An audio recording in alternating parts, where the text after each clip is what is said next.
I am 100 years old. And today, I forgave the man who destroyed my life. Not yesterday. Not when I was younger. But now, when my hands tremble, my voice shakes, and time feels like it's running out. For 70 years, I carried a pain so deep that it became part of who I was. A wound that never healed, just quietly lived inside me. And the truth is, I didn't think I would ever forgive him. My name is Margaret Collins, and if you saw me sitting by my window, sipping tea, watching the sunset, you would probably think I've lived a peaceful life. But you would be wrong. Because behind every wrinkle on my face, there's a story. And this is the story I never wanted to tell. I was 24 when my life changed forever. Back then, I believed in love, real love, the kind that makes you feel safe, like nothing in the world can hurt you. His name was Daniel. He had a calm voice, kind eyes, and a way of making everything feel right. We met in a small bookstore in town. I still remember the first thing he said to me. "You look like someone who reads more than she speaks." I laughed. And that was the beginning of everything. We fell in love slowly. Deeply. It wasn't loud or dramatic. It was quiet, steady, real. We talked about everything. Our dreams, our fears, the life we wanted to build together. And for the first time in my life, I felt seen, truly seen. We planned to get married in the spring. A small ceremony. Just close family.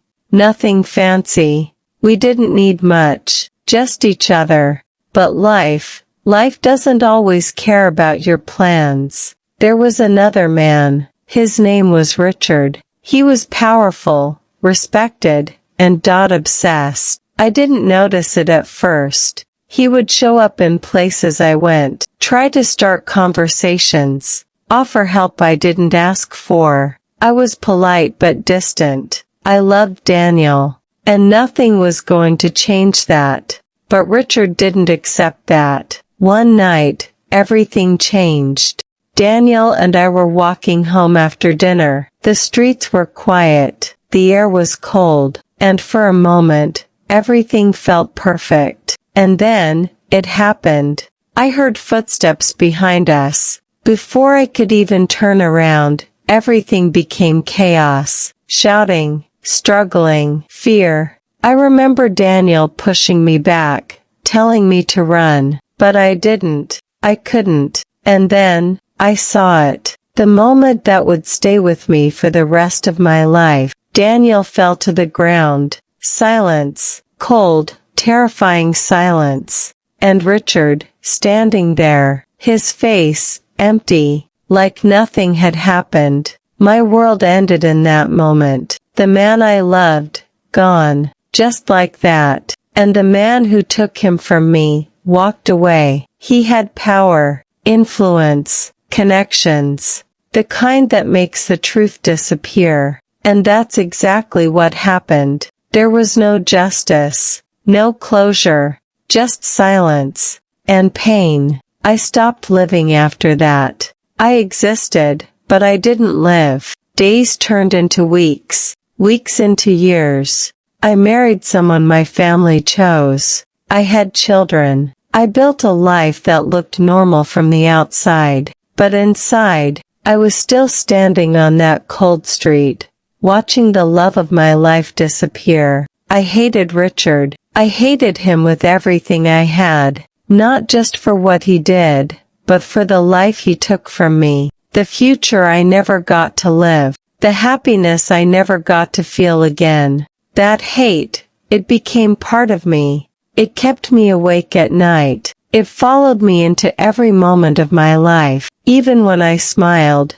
it was there, quiet, but present. Years passed, decades. My children grew up. My husband passed away. Life moved on, but I didn't. Not completely. And then, something unexpected happened. Last month, I received a letter. A simple envelope. no return address. My hands were shaking as I opened it, and inside, there was a message. I am dying. I need to see you, please. It was signed, Richard. For a moment, I couldn't breathe. After 70 years, he was back. Or maybe, he had never really left. Every memory came rushing back.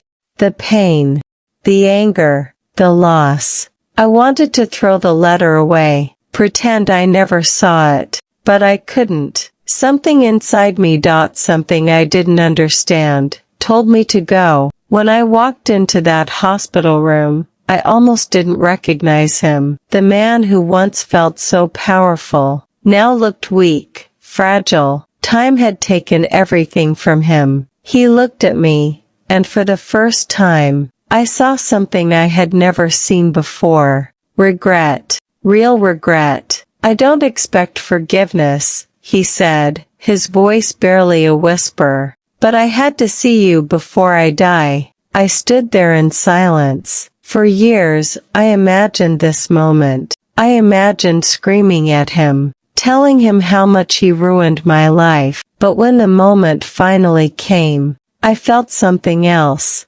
Exhaustion. I was tired of carrying this pain. Tired of holding on to something that happened 70 years ago. Tired of letting him live in my mind, even after all this time. And then, I realized something. Forgiveness isn't about the other person. It's about you. It's about letting go of the weight you've been carrying for too long. I looked at him, the man I hated for most of my life, and I said the words I never thought I would say. I forgive you. He started crying, and in that moment, something inside me changed. Not because he deserved it, but because I deserved peace. For the first time in 70 years, I felt free. The anger, gone.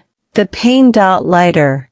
The past, still there, but no longer controlling me. I walked out of that room, not as a victim, but as someone who finally let go. I am 100 years old and I forgave the man who destroyed my life, not because it was easy, but because it was necessary. And if you're watching this right now, holding on to anger, pain, or hate, listen to me. You don't have to carry it forever. Forgiveness doesn't change the past, but it can change your future. And sometimes, the greatest gift you can give yourself is letting go. And if my story touched your heart, if it made you feel something real, then subscribe to my channel. Because I have more stories to share. Stories that might just help you find peace before it's too late.